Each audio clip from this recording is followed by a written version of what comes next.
Bonsoir, c'est le journal du rugby. On est ravis de vous retrouver ce soir. Comme tous les soirs dans cette émission, voici le sommaire pour commencer. Une petite centaine de personnes a bravé la neige et le froid cet après-midi à Marcoussis. Premier entraînement ouvert du 15 de France. Premier contact de l'année avec le public. À 9 jours maintenant du début du tournoi destination, le match contre le Pays de Galles. Dans le même temps, aujourd'hui donc, Jacques Brunel et Guillaume Guirado étaient eux à Londres pour la présentation du tournoi destination. Toutes les images dans un instant dans ce journal du rugby. Et puis l'histoire du soir dont ce JDR, l'histoire d'une petite île qui rêve de Jeux Olympiques. L'île Maurice et son équipe de rugby à 7 se lancent le défi fou de participer aux JO à Paris en 2024. Pourquoi, comment, nos deux invités du soir nous disent tout dans un instant. Ils sont là, présents. Déjà Kevin Vaïka, le président de la Fédé mauricienne de rugby, et Jean-Baptiste Goblet, vous le connaissez, le DTN de la Fédération mauricienne. On arrive avec vous, messieurs, dans quelques petites secondes. Mais avant cela, on se tourne vers Anne-Laure Salvatico. Bonsoir Anne-Laure. Les toutes dernières nouvelles concernant Emiliano Sala, à la une évidemment de l'info ce soir. Les heures passent, Romain, et nous sommes toujours sans nouvelles du joueur argentin. Et comme hier, c'est la dernière information que nous pouvons vous donner. Eh bien, les recherches sont suspendues. Voilà le tweet de la police de Guernesey qui tient au courant tout au long de la journée sur la disparition de l'avion qui transportait Emiliano Sala. Après des recherches intensives au cours des 9 dernières heures, nous n'avons trouvé aucune trace de l'avion disparu. La décision de poursuivre les recherches sera prise tôt demain matin. Dans l'actualité aujourd'hui, il y a aussi la signature de Mario Balotelli à l'Olympique de Marseille. L'attaquant italien a été présenté aujourd'hui au centre Robert-Louis Dreyfus. Après avoir satisfait à la visite médicale, il a résilié son contrat avec Nice. Il arrive donc libre à l'OM. Balotelli a signé un contrat de 6 mois. Et Lucas Pouille va disputer la première demi-finale en Grand Chelem de sa carrière. Le Français a éliminé Milos Raonic en quart de finale à l'Open d'Australie. Succès en 4 manches. Sa collaboration avec Amélie Mauresmo semble porter ses fruits. Le voilà donc en demi-finale après 5 échecs consécutifs au premier tour. Lucas Pouille est le 8e Français. Non, c'est pas le 8e Français, c'est la 8e fois qu'un Français, ce n'est pas pareil, atteint le dernier carré à Melbourne. C'est sûr? C'est le bon chiffre? Oui, c'est ça, j'ai pas tout entendu, Romain. C'est bon, c'est le bon chiffre. D'accord, très bien, merci Anne-Laure. À tout à l'heure, 19h, au début du journal du foot avec Pauline Sanzé ce soir. Pour l'heure, on a du rugby pour vous pendant un peu plus de 20 minutes. Et deux invités ce soir qu'on est ravis d'accueillir. Kevin Vaïka, le président de la Fédération mauricienne de rugby. Bonsoir. Bonsoir. Merci d'être avec nous. Et Jean-Baptiste Goblet, DTN de la Fédé mauricienne. Bonsoir Jean-Baptiste. Bonsoir. Un des habitués de cette émission. Gaspard Legendre est là également. Bonsoir Gaspard. Pour parler donc de l'île Maurice dans un instant. Mais d'abord, l'actu du jour, c'est l'équipe de France. On est à 9 jours du début du tournoi des destinations France-Pays de Galles. Aujourd'hui, c'était entraînement ouvert au public. Il faisait beau, comme vous pouvez le constater, à Marcoussis pour cet entraînement ouvert au public. Les pauvres enfants là, qui ont dû braver, vous le voyez, la neige et le froid pour aller faire signer les autographes à leurs joueurs préférés. 27 joueurs sur le terrain d'entraînement aujourd'hui. Pas de Félix Lambé ni de Damien Penaud qui sont préservés pour l'instant. Winnie Antonio, c'est lui entraîné à part. Guillaume Guirado absent également. Il était à Londres avec Jacques Brunel. On verra les images dans un instant. Bon, la bonne nouvelle, c'est que malgré la neige, il y avait du monde. Charlie Fort-Boursereau à Marcoussis pour InfoSport Plus. Eh oui Romain, ils sont une petite centaine à avoir fait le déplacement aujourd'hui jusqu'à Marcoussis malgré des conditions climatiques très compliquées aujourd'hui pour le premier entraînement collectif de ce rassemblement. Manquait à l'appel 2 personnes et pas des moindres, Guillaume Guirado, le capitaine, et Jacques Brunel, le sélectionneur. Tous les deux sont retenus à Londres pour la présentation du tournoi à destination. Ils étaient donc 30 sur la pelouse pour un entraînement d'une durée d'1h30 environ, avec quelques exercices techniques, quelques mises en place tactiques également avant de venir à la rencontre des supporters venus aujourd'hui au Centre national du rugby. Un moment très sympa avec des autographes, des photos évidemment, un moment privilégié à 9 jours seulement du premier match face au Pays de Galles. Merci Charlie. Dans le froid, vous l'avez vu, vous l'avez compris, à Marcoussis. Rassurez-nous, les conditions météo sont toutes différentes. À l'île Maurice, je crois qu'il y a plus de 30 degrés d'écart à l'heure qu'il est président. En ce moment, là, je pense qu'il y aura 34 degrés d'écart. 34 degrés d'écart. Bon, vous avez des conditions privilégiées pour vous préparer. On va revoir les images avec vous d'entraînement cet après-midi à Marcoussis. Alors, on parle de l'île Maurice ce soir. Alors, on connaît la proximité géographique de l'île Maurice, évidemment, avec l'Afrique du Sud, tout proche. On rappelle que l'île Maurice, on le verra dans un instant, est au large des côtes africaines. Est-ce qu'on est quand même supporter de l'équipe de France sur l'île Maurice? Moi, personnellement, oui. Et puis, je pense qu'à Je vais vous dire la finale de la Coupe du Monde qui s'est passée la dernière fois. Il devait y avoir 200-300 personnes. Je pense qu'il n'y avait personne pour l'équipe adverse. À l'île Maurice, je pense qu'on supporte énormément l'équipe de France. Et le rugby est très regardé, le rugby français, Jean-Baptiste, est très regardé à l'île Maurice comme dans toute l'Afrique d'ailleurs. Oui, très regardé. On suit beaucoup le top 14. On voit qu'il y a un attrait pour le rugby qui est considérable à Maurice. Beaucoup de supporters aussi. On regarde beaucoup le Super Rugby et les matchs des Tri Nations. Et InfoSport Plus, vous m'avez dit avant l'émission quand on a préparé cette émission. Exactement. On regarde beaucoup InfoSport Plus en Afrique. On est ravis en tout cas. Si vous nous regardez d'ailleurs en direct d'Afrique, on vous salue. Autre image, autre salle, autre ambiance. Aujourd'hui, Jacques Brunel et son capitaine Guillaume Guirado à Londres. Alors, autre salle, autre ambiance. Ils sont dans le très huppé Hurlingham Club, dans le quartier de Chelsea. C'était la présentation aujourd'hui du tournoi des 6 nations. On voit que c'est beaucoup plus sérieux d'un coup, avec les 6 capitaines des 6 nations, les 6 sélectionneurs également. Jacques Brunel à la droite de l'image, aux côtés d'Eddie Jones et de Warren Gatland, notamment autour de la Coupe. On a noté quand même qu'autour de la Coupe, il y a le sélectionneur de l'Irlande et le sélectionneur de l'Angleterre. Alors, hasard ou pas, on verra, les deux équipes se jouent lors de la première journée. Les deux capitaines, français et gallois, ils ont l'air de passer un bon moment. Halloween Jones qui essaie d'intimider un petit peu Guillaume Guirado. On va écouter, nous, les attentes du sélectionneur Jacques Brunel à 9 jours, donc on l'a dit, du premier match contre le Pays de Galles. J'attends surtout de ce premier match qui sera un test important pour nous, pour lancer ce tournoi, pour nous donner de l'ambition, mais aussi il sera important parce que l'adversaire est de qualité, de grande qualité, il est en confiance, lui. Cette équipe du Pays de Galles a fait une belle année 2018, donc voilà, on a un challenge. Le challenge, c'est de battre un des favoris du tournoi et c'est ensuite de nous donner cette confiance dont on a besoin. Le programme du tournoi des 6 nations France-Pays de Galles, évidemment, vous l'avez compris, qui va beaucoup décider de la suite du parcours parce qu'on le dit semaine après semaine, Gaspard, c'est la mauvaise année avec 3 déplacements et notamment un début de tournoi coton réception du Pays de Galles et évidemment le déplacement en Angleterre. Mais on dit la même chose à chaque échéance en fait. Il faut rentrer bien dans cette tournée, il faut rentrer bien dans ce tournoi et la suite viendra.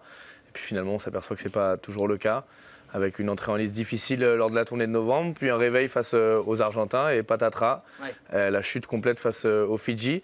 Donc une victoire contre le Pays de Galles et même pourquoi pas un succès en Angleterre ne voudra pas dire que la suite du tournoi sera tranquille pour l'équipe de France. Il va falloir par contre convaincre un petit peu et trouver des certitudes parce qu'il y en a toujours pas malheureusement. Jean-Baptiste, est-ce que vous êtes confiant vous à l'aube du début du tournoi des 6 nations pour ce 15 de France qui manque, comme le dit Gaspard, de certitude aujourd'hui? Certitude, mais aussi de constance. On le voit, l'équipe de France a besoin de constance, de victoires et de séries de victoires. On est beaucoup plus sur des séries de défaites que des séries de victoires pour l'équipe de France. Et je pense que la confiance va venir là-dessus. Une série de victoires sur le tournoi permettra à l'équipe de France d'embarquer sur un autre jeu et sur une autre série. Une autre petite image maintenant, les filles de l'équipe de France, elles sont tenantes du titre, elles ont réalisé le Grand Chelem la saison dernière. Les coéquipières de Gaël Hermé, capitaine des Bleus, que vous voyez à l'image ici, elles débuteront leur tournoi également face aux Gallois. Ça sera le lendemain du match des garçons, les filles donc, qui ont remporté le dernier tournoi Destination. Il y a beaucoup évidemment d'espoir autour de ces Bleus qui ont battu pour la première fois de leur histoire l'année dernière les Black Ferns, les Néo-Zélandaises. Ouais, ça rigole pas non plus, Gaspard, chez les filles. Non, c'est très sérieux. Sérieux déjà. Allez messieurs, comme promis, avec vous Kevin Venkia, président de la Fédération mauricienne de rugby, Jean-Baptiste Goblet, DTN de cette fédération. On parle de l'île Maurice. L'île Maurice est ce pari fou, donc participer au JO dans 6 ans. D'abord, où est l'île Maurice? Pour vous qui nous regardez ce soir, c'est pas forcément évident. C'est vrai que cet après-midi, quand on a préparé cette émission, on s'est dit, mais tiens, c'est où l'île Maurice? C'est là, regardez, l'île Maurice. C'est tout près de la Réunion, au large des côtes sud-est de l'Afrique. On parle anglais, français, un petit peu de créole, évidemment. Oui, surtout le français. Surtout le français. Aujourd'hui. Qui est la langue numéro 1 aujourd'hui à l'île Maurice. Tout parler, oui. Alors la première question qu'on se pose quand on voit cette carte, évidemment, c'est pourquoi, quelle idée vous a pris à vous deux de vous lancer dans cette aventure? Pourquoi l'île Maurice? On a toujours parlé de l'île Maurice, du tourisme. Il y a du rugby aussi. Depuis que je suis à la Fédé, depuis 5 ans, on essaye de faire quelque chose de durable pour... J'essaie d'inculquer à tous les jeunes de Maurice la valeur du rugby. On a commencé depuis 5 ans. J'ai fait venir Jean-Baptiste, ça fait 18 mois. On a fait un travail énorme, surtout avec les jeunes. Aujourd'hui, les jeunes sont prêts à aller très très loin. avec Jean-Baptiste, on a mis un programme en place et je pense que le programme suit son cours. Et on avait dit Paris 2024. Pourquoi Paris 2024 ? Parce que je pense, avec les petits jeunes qu'on a emmenés à Monaco, ils ont fait un tournoi extraordinaire. Je me suis dit, tiens, si ces jeunes arrivent à bien jouer contre les grandes nations, je pense que les Jeux Olympiques peuvent être quelque chose pour eux. Et c'est pour ça qu'on a mis le target aussi haut. On voit ces images, alors il y a beaucoup de maillots de foot sur le terrain de rugby, on a vu le maillot de Fernando Torres notamment, Gaspard. C'est vrai que pour l'instant, on est au début de l'aventure, on l'a compris, il n'y a pas beaucoup de licenciés pour l'île Maurice en ce qui concerne le rugby. On va voir les chiffres avec vous tout de suite. C'est pas un très gros pays déjà, Maurice, mais visiblement le rugby est en train de se développer. C'est en tout cas ce que nous disent Jean-Baptiste et Kevin. Là, on a les classements de rugby à 15 de Maurice, donc 93e nation mondiale donc au classement World Rugby, 14e nation africaine à rugby et Afrique, mais c'est plutôt le 7 que vous cherchez à développer à Maurice. Le 7, on sait très bien que le programme olympique se fait à travers le rugby à 7. Même si le 15 a une part importante dans l'héritage du rugby, dans le rugby à Maurice, je pense que le futur du rugby, la vitrine du rugby mauricien se fera par le rugby à 7.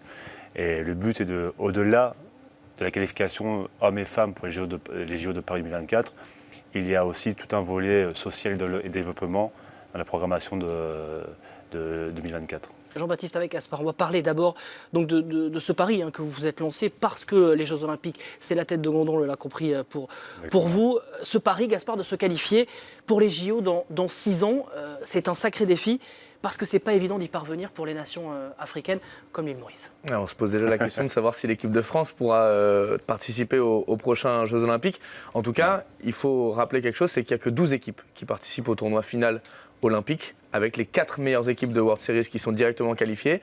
Ensuite, vous avez des tournois par zone où seule la meilleure équipe de ce tournoi est qualifiée. Pour l'instant, en Afrique, l'île Maurice est située évidemment derrière l'Afrique du Sud, derrière aussi le Kenya, des nations également comme l'Ouganda, comme le Zimbabwe.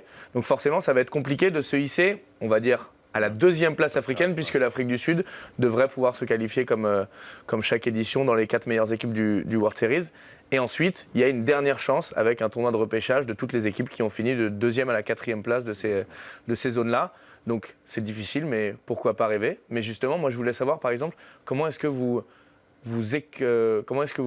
racontez le rugby aux jeunes? Comment est-ce que vous allez chercher des jeunes justement pour les intéresser à ce sport-là? Comment vous faites la promotion d'un sport qui, au départ, était plutôt mineur à l'île Maurice? Tout simplement en amenant un ballon de rugby. Actuellement, la plupart des jeunes dans le rugby à Maurice n'ont jamais vu un ballon de rugby. Donc quand on amène le ballon dans les endroits, on va dire avec surtout des endroits qui sont assez pauvres sur la partie sud, la partie de l'île, on commence à démocratiser le rugby à l'île Maurice. Et forcément, on touche des communautés qui sont majoritaires et qui sont grandissantes à Maurice. Donc forcément, on va avoir un nombre de joueurs qui va augmenter année après année. Tout ça, c'est des petites actions de développement. On fait beaucoup de programmes scolaires. On va toucher 12 000 enfants sur toute l'île Maurice. Toutes les écoles vont avoir des programmes sur le rugby, after school, tout ce genre de choses. Donc du coup, voilà, le programme de développement se passe surtout sur le milieu scolaire. Si on veut créer, on va dire, quelque chose de fort pour le rugby, il faut aller sur les jeunes. Quand vous êtes arrivé président à l'île Maurice, quand vous avez vu ces enfants, c'est le foot qui était le sport numéro 1, comme dans beaucoup de pays, le foot est le sport roi. Beaucoup de pays africains aussi. Oui, c'est vrai. Et aujourd'hui, vous savez, avec le tournoi de Monaco, j'ai réalisé une chose, c'est que dans l'équipe, il y avait deux jeunes qui sortaient dans des quartiers difficiles, qui sont partis à Monaco, qui ont vu ce que c'est Monaco, qui ont vu le prince, qui ont vu la princesse. Et ils ont fait un super tournoi en plus. Ils sont rentrés de retour sur l'île. Il a envié tous ses copains. Et tous ses petits copains aujourd'hui veulent faire la même chose que lui. C'est ça que j'ai envie. C'est ça aussi le rugby que j'ai envie de donner à ces petits jeunes, pas seulement dans le sud de l'île, mais ça, dans toute l'île. Là, en ce moment, on est en train de créer 4 zones, le nord-ouest, sud-est. On est en train de créé 4 zones pour pouvoir lancer tous les petits jeunes de Maurice pour jouer au rugby. On découvre ces images avec le prince Albert, on a vu également la princesse de Monaco. Jean-Baptiste, quand vous avez vécu ce tournoi-là, ça va un petit peu avec ce que dit votre président actuellement. Quelle a été la réaction des enfants de se retrouver dans le stade Louis II qu'on voit là où jouent les footballeurs de l'AS Monaco, qu'ils ont sans doute vu, encore une fois, à la télévision pour beaucoup? Ouais, pour eux, c'est quelque chose d'assez fort. Et pour nous, on sait très bien qu'une génération olympique, elle ne se construit pas en 2 ans. Elle se construit en 8 ans. Toutes les grandes nations olympiques mondiales, que ce soit l'Allemagne, la Russie, les USA, construisent en 8 ans une génération olympique. Donc ces gamins-là, c'est le futur. Et c'est eux sur lesquels on investit. Donc en les amenant à Monaco, en les amenant sur des tournois mondialement reconnus, ces gamins-là, ils vont acquérir une expertise énorme. Et ils seront prêts dans 6 ans. Je veux qu'on revoie, Jean-Baptiste, les images de l'intérieur sport de Stéphane Le Goff, Out of Africa. C'était en 2015, à l'époque où l'île Maurice, on découvre ces images qui commencent à dater un petit peu, presque d'archives. Quand on voit le nouveau projet que vous lancez aujourd'hui, Gaspard, ça avait été compliqué pour l'île Maurice à l'époque, qui cherchait déjà à se qualifier pour les JO. Ça avait été compliqué, mais il y avait autre chose qu'on avait découvert dans cet intérieur sport de Stéphane Le Goff, c'est que par exemple à Madagascar, qui était un pays assez similaire à l'île Maurice, il fut un temps, les enfants avaient l'habitude de jouer au rugby. Ils utilisent des bouteilles, il y a une culture rugby à Madagascar. Mais finalement, à cause d'une certaine instabilité politique, c'est peut-être l'île Maurice qui, alors que le rugby n'est pas un sport culturellement imprégné dans la culture mauricienne, c'est peut-être l'île Maurice qui finalement va repasser devant les Malgaches d'un point de vue rugby. C'est sûr qu'à l'époque, il n'y avait pas forcément de centre élite, de parcours vraiment professionnel, ou du moins de parcours de haut niveau pour ces joueurs mauriciens qui avaient forcément eu du mal. Là, on le voit contre le Sénégal notamment. Alors votre réaction justement par rapport à ça? Il faut quand même remettre les choses à leur place. C'est vrai qu'actuellement, Madagascar, c'est le top 4 africain. C'est quand même du très haut niveau. On est sur le début du projet. Donc on met les bases. Mais actuellement, si on regarde la cartographie du rugby sur l'océan Indien en Afrique, Maurice est très loin derrière. On n'est pas les favoris. Mais on est là pour construire dans la durée et surtout, comme tu l'expliques, c'est de pouvoir amener un projet, une vision avec les JO de Paris 2024 pour inciter tout le monde à venir dans le projet. Et c'est espérer à terme d'avoir ce genre de qualification ou d'avoir ce genre d'histoire de faire une qualification, on va dire, olympique ou participer au repêchage en finissant 3e du continent africain. C'est ça un petit peu la stratégie. Président, l'enjeu il est aussi économique pour vous, parce que c'est le nerf de la guerre, comme souvent, en rugby comme ailleurs. Aujourd'hui, l'île Maurice veut peser, veut trouver sa place sur la carte du rugby mondial. C'est attirer des investisseurs aujourd'hui sur l'île? Aujourd'hui, l'île Maurice se présente quand même sur le hub de Maurice. On se sert quand même beaucoup, sur le hub de l'Afrique, on se sert beaucoup quand même de Maurice pour investir sur l'Afrique ou sur l'Asie. Aujourd'hui, le but de Maurice, c'est quand même de devenir un peu comme le Singapour de l'océan Indien. C'est ce qu'on est en train de faire, c'est ce que le gouvernement mauricien a déjà commencé et qui fonctionne correctement. Et lors du dernier rencontre qu'on a eue avec World Rugby à Maurice, et moi j'aurais toujours dit, il faut commencer à avoir, si vous voulez, un tournoi majeur à Maurice. Je ne leur demande pas de faire du World Series hommes.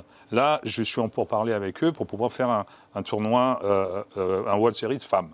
Déjà pour commencer. En 2024, d'ici 5 ans. À l'horizon 2024. À l'horizon 2024. Et là, on entraîne, ils sont venus, ils ont visité, ils ont regardé, et puis maintenant, on va essayer, on va commencer déjà par... Ça aussi, c'est un pari fou quand même. Aujourd'hui, où en sont les infrastructures, par exemple, à Maurice? Il y a déjà des stades, il y a déjà des stades. Là, on va vers les Jeux des îles. Il y a un stade de 32 000 places qui est en train l'été prochain.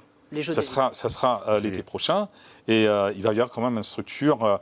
On a déjà le Spark, une structure à côté, à Méline, qui peut accueillir la natation, une salle de musculation. On peut faire venir aujourd'hui un club pro à faire des stages à Maurice. Oui. Là, il n'y a pas de souci. Aujourd'hui, l'infrastructure est vraiment déjà implantée à Maurice. Gaspard. On parlait de la concurrence d'autres pays africains. On parlait avant l'émission de l'Algérie notamment, qui peut s'appuyer sur une forte diaspora, une forte immigration, notamment dans les pays comme la France, pour se servir, on va dire, entre guillemets, des joueurs qui ont appris le rugby dans les pays européens pour avoir une équipe nationale forte. Est-ce qu'à Maurice, il y a cette volonté-là aussi d'aller rechercher des joueurs d'origine mauricienne pour renforcer ce haut niveau national, justement?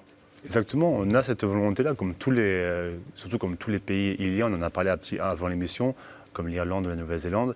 c'est la grosse force de ces nations-là, c'est de pouvoir compter sur leurs expatriés, à la fois en termes de jeu, en termes de sportifs, mais en termes de partenaires.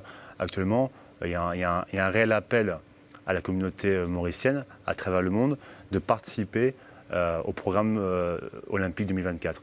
Tous les gens qui sont là, on a eu des réponses de Dubaï, de la Nouvelle-Zélande jusqu'aux USA.